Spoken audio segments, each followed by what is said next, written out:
తెలంగాణ సమాజాన్ని జ్ఞాన సమాజంగా మార్చాలనే కృత నిశ్చయంతో రాష్ట్ర ప్రభుత్వం ముందుకు వెళ్తున్నట్లు రాష్ట్ర గ్రంథాలయ సంస్థల చైర్మన్ ప్రొఫెసర్ డాక్టర్ రియాజ్ అన్నారు. సిద్దిపేట జిల్లా హుస్నాబాద్లో ప్రొఫెసర్ రియాజ్ స్థానికులతో కలిసి మీడియాతో మాట్లాడారు. మెట్రోపాలిటన్ సిటీల్లో ఉన్న విధంగా హుస్నాబాద్లో కూడా గ్రంథాలయాన్ని ఏర్పాటు చేయనున్నట్లు ఆయన తెలిపారు. రాష్ట్ర వ్యాప్తంగా ఉన్న అన్ని గ్రంథాలయాలను అభివృద్ధి చేసి రాష్ట్ర ప్రభుత్వం ప్రకటించిన జాబ్ క్యాలెండర్కు అనుగుణంగా పోటీ పరీక్షలకు అవసరమైన పుస్తకాలను నిరుద్యోగులకు అందుబాటులో ఉంచే విధంగా కృషి చేస్తున్నామన్నారు. తెలంగాణ ఉద్యమకారుడు పొన్నం ప్రభాకర్ని హక్కును చేర్చుకుని ఎమ్మెల్యేగా గెలిపించి రాష్ట్ర మంత్రిగా స్థానం రావడానికి హుస్నాబాద్ ప్రాంత ప్రజలు కారణమయ్యారన్నారు.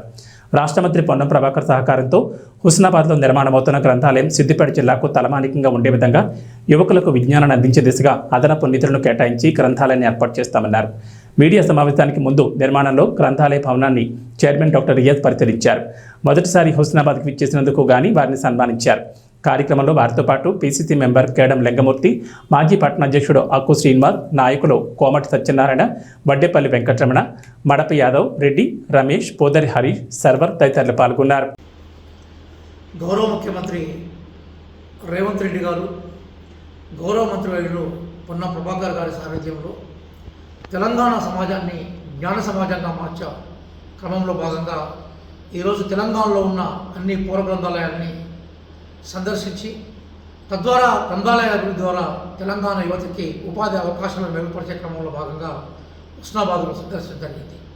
స్థానిక పెద్దలు, కాంగ్రెస్ నాయకులు గైడెన్స్ మేరకు హుస్నాబాద్ గ్రంథాలయాలకు సంబంధించి హుస్నాబాద్ గ్రంథాలయ విస్తరణలో భాగంగానే హుస్నాబాద్ పరిసర ప్రాంతాల్లో ఉండే గ్రామాలు, హుస్నాబాద్ నియోజకవర్గానికి సంబంధించిన విజ్ఞానవంతులు, యువకులు వారి భాగస్వామ్యాన్ని పెంచడంలో క్రమంగానే గ్రంథాలయ భవనం ఏదైతుందో దానికి అదనపు నిధుల కోసము ఈరోజు మేము ఒక ప్లాన్తో ఉన్నాం. ఎందుకోసం అంటే హుస్నాబాద్ మొదటి నుంచి కూడా ఫ్యూడల్ సమాజానికి వ్యతిరేకంగా ఒక చైతన్యవంతమైన గొంతుకలతో కూడుకున్న భూమి ఇది. ఆ నేపథ్యంలోనే పొన్నం ప్రభాకర్ గారు లాంటి తెలంగాణ ఉద్యమకారులను ఈ ప్రాంత ఎమ్మెల్యేగా ఎన్నుకొని తద్వారా మంత్రివర్గంలోకి వారిని తెలంగాణ సమాజం కోరిక మేరకు చేర్చుకొని ఈ ప్రాంతం ఏదైతుందో తన విశాలత్వాన్ని, తన పోరాట వారసత్వాన్ని కోరుకుంది. త్వరలోనే మేము ఈ గ్రంథాలయ నిర్మాణం ఏదైతుందో అది చివరి దశలో ఉంది. త్వరలో దాన్ని పూర్తి చేసి ఈరోజు హైదరాబాదులో, వరంగల్లో పెద్ద పెద్ద గ్రంథాలయాలు ఏవైతున్నాయో వాటికి ధీటుగా, వాటికి సమానంగా ఈ గ్రంథాలయాన్ని తీర్చిదిద్దే ప్రయత్నం చేస్తాం. అలాగే హైదరాబాద్లో విద్యార్థులకు ఎన్ని మ్యాగజైన్స్, ఎన్ని న్యూస్ పేపర్స్, ఎన్ని కాంపిటేటివ్ ఎగ్జామ్ సంబంధించిన పుస్తకాలు అందుబాటులో ఉన్నాయో అవన్నింటినీ కూడా హుస్నాబాద్ కేంద్రంగా మేము ప్రధానంగా ఆ గ్రంథాలయాన్ని తీర్చిదిద్దే ప్రయత్నం చేస్తాం. మీ ద్వారా పొన్నం ప్రభాకర్ గారు గ్రంథాలయ కేంద్ర కార్యాలయానికి వచ్చినప్పుడు హుస్నాబాద్కి సంబంధించిన గ్రంథాలయం మీద నాతో కాసేపు చర్చలు చేశాను.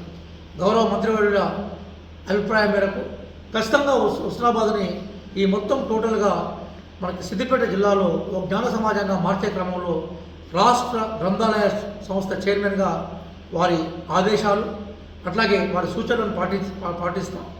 త్వరలోనే మేము ఏ జాబ్ క్యాలెండర్ అయితే ప్రకటించామో ఆ జాబ్ క్యాలెండర్ ప్రిపరేషన్లో భాగంగా అవసరమైన పుస్తకాలు, అవసరమైన పీరియాడికల్స్, అవసరమైన పత్రికలు, అట్లాగే కొంతమంది నిష్ణాతులను తీసుకొచ్చి హుస్నాబాద్ కేంద్రంగా మేము ఫ్రీ క్లాసెస్ చెప్పే ప్రయత్నం చేస్తాం.